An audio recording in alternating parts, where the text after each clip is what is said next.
I'm just really excited to talk to you about Likewise. Demon Hunters. This is the reception of this film has been insane.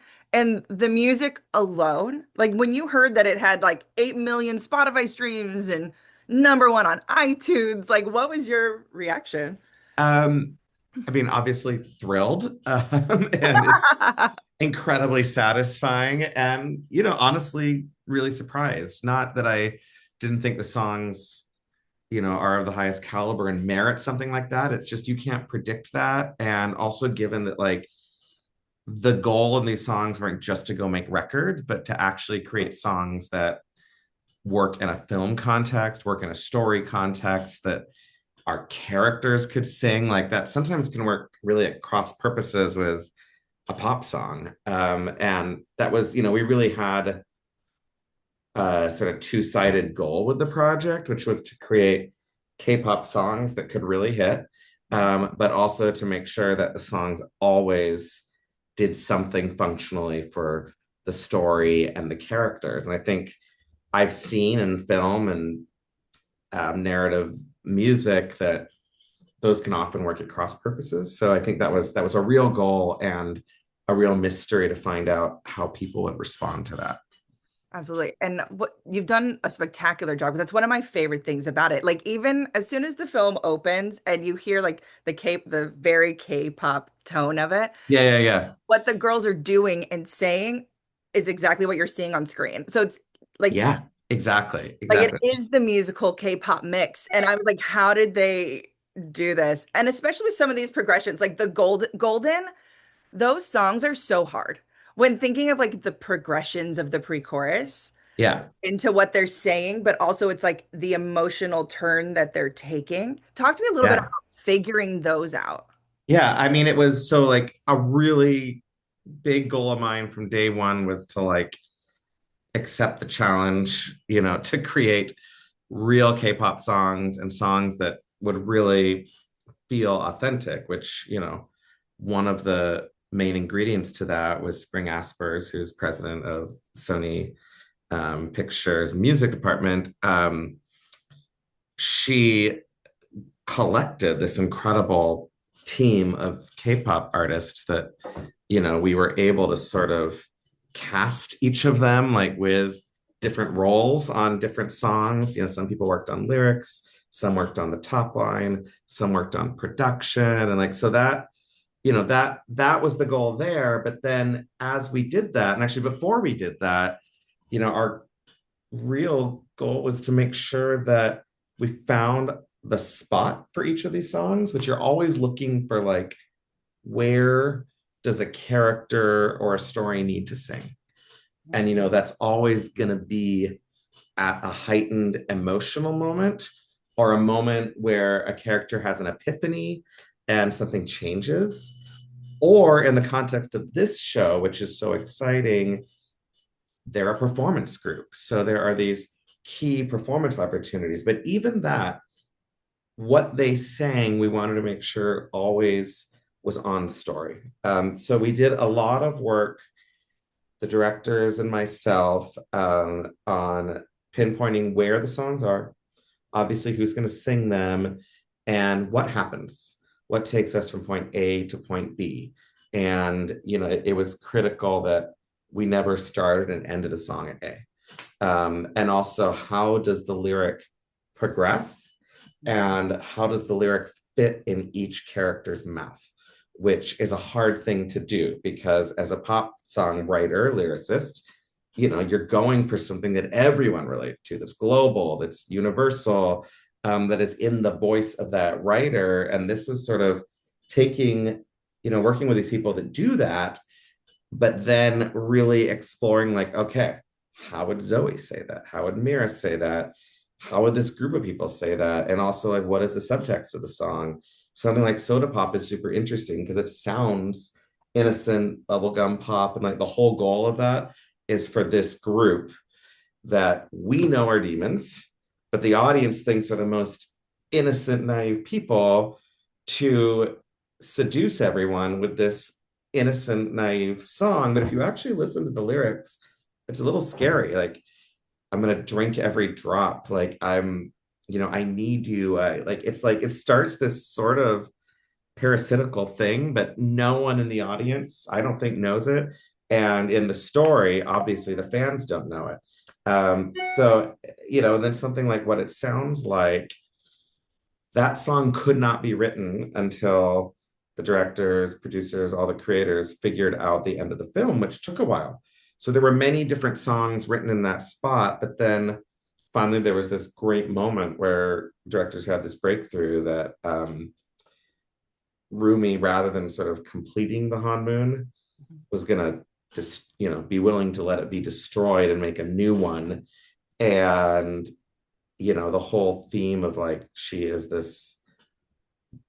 demon, she's human, like she's this all this gray, and that she's been sort of hiding her voice, which is a little bit like if you think about like the K-pop trainees and like they really a persona, a voice, all this stuff gets crafted and created like it did for Rumi. And this is all about her saying, I can't do that. I can't be that because I'm not that.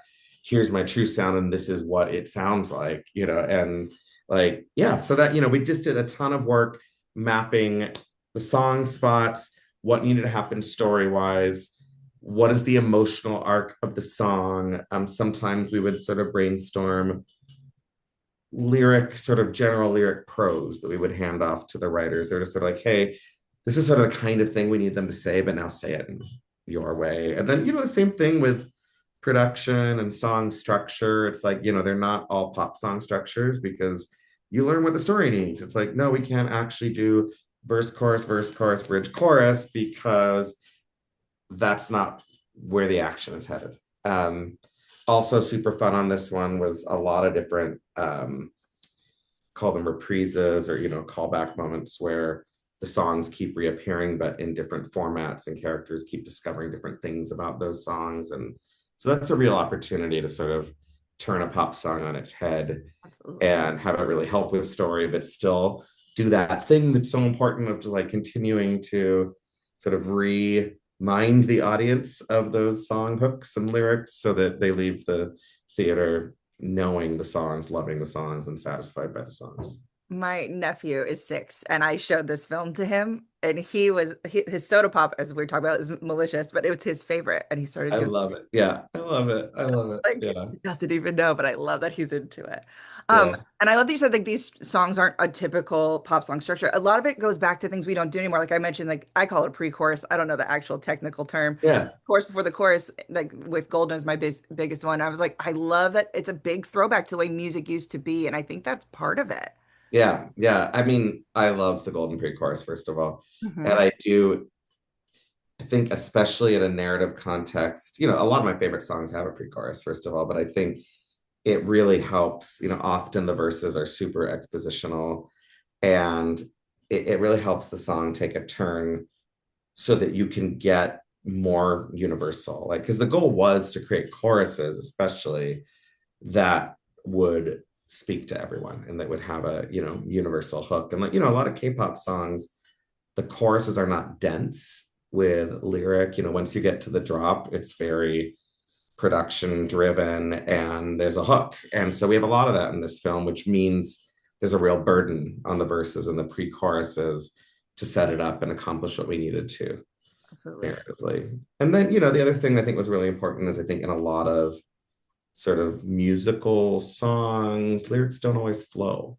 And I think like the flow of these songs was really important to us. So it wasn't just singing like you talk, but really singing like you sing, Yeah. which, was really exciting. Another thing that I would just throw out that I think really helps the songs land is Marcelo Zarvas' score. Because if you listen, he did such a wonderful thing that not everyone is willing to do of like taking these themes and weaving them as a fabric throughout the score. And I think that really, really helps it all feel like one satisfying piece. And I also love the way his score, while you said it interweaves what we already know, it also kind of adds like a very dark, sinister tone For throughout. sure.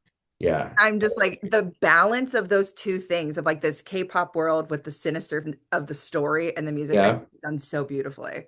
Yeah. Like I really appreciate that what he didn't do was just try to create, K-pop production Mhm. throughout because it really allows the songs to be what they are, but it still feels modern, emotional, and edgy, which I love. Yeah.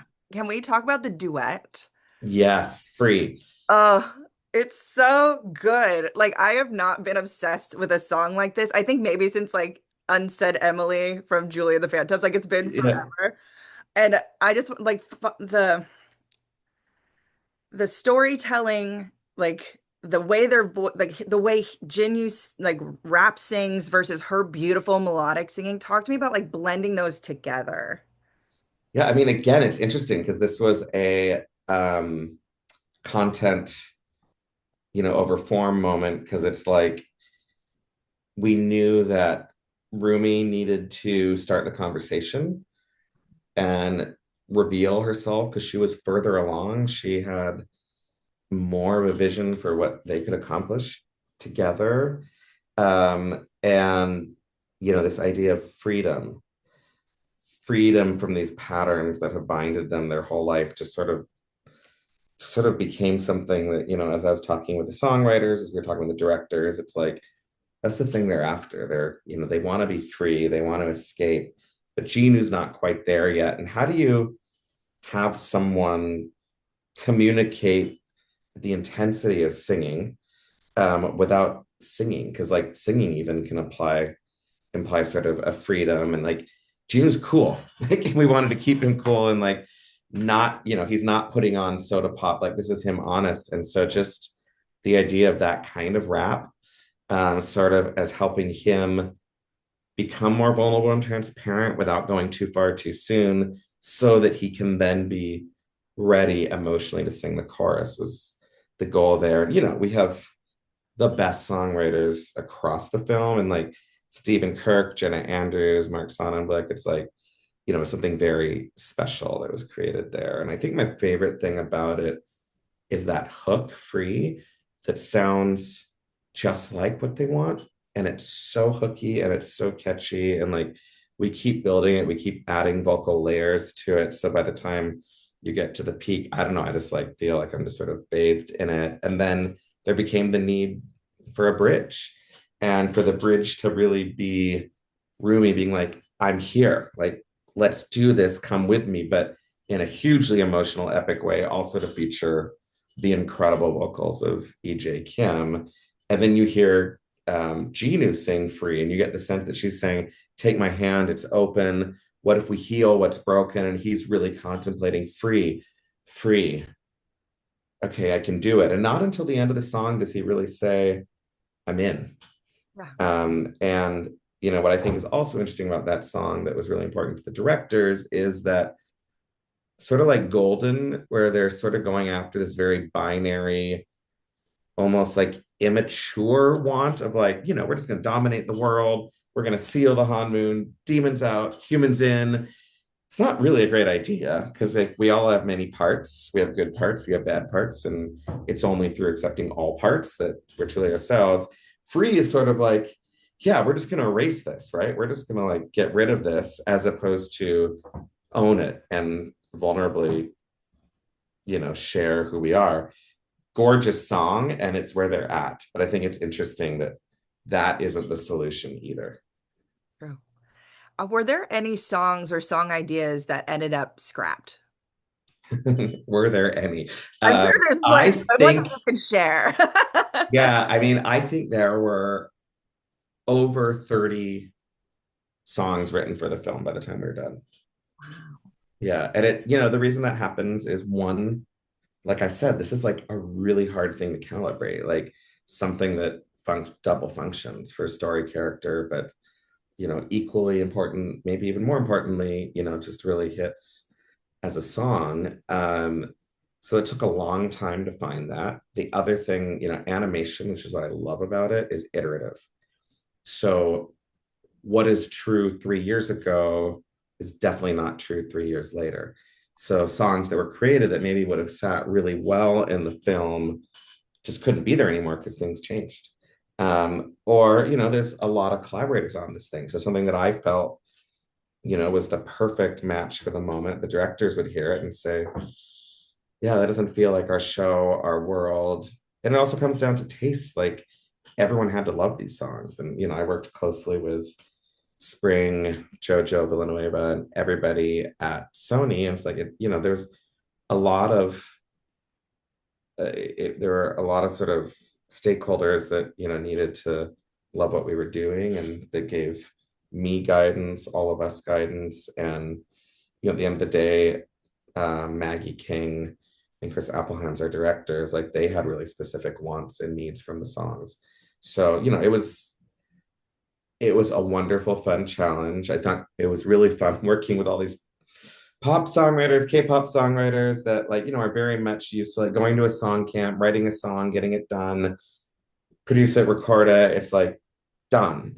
And at first I was just like, what? Like for years you're coming back to us asking for new things, like a new section or a rewrite of a section, a new melody, new lyrics, scrap the song, new song. And it's a lot. And it's a lot to sort of take your first time. But I think the other thing that's really cool is that there was just such a cross pollination between all of us because, clearly I'm not the K-pop expert. Like my job was to sort of harness all this incredible talent and background Korean artists, huge K-pop hit makers into this thing. And we all couldn't have done it without each other. And I think that was really beautiful. I know something people will want to know. Like they have revealed that there was a kiss between Rumi and Juna that was cut. Yes. Was there a song for that? Um, yeah, I'm really bad. I think it was free.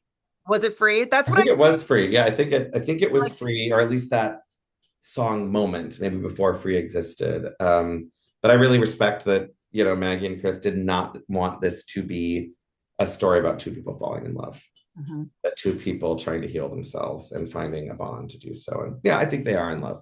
But it wasn't about are they gonna kiss, are they not gonna kiss? Yeah, it's apparent he gave her his soul. Like he loved Yeah, her enough to do that in the yeah, end. yeah, totally. Well, I don't want to take your whole day. This has been amazing. Thank you so much. I've loved talking to you. You too. And I need an episode, a second one. I need a third one. I need a series. Like, Well, anytime I'm here. So please, thank you so, so much. awesome. Thank you. Have a Okay, thanks, wonderful Sarah. Great to meet you.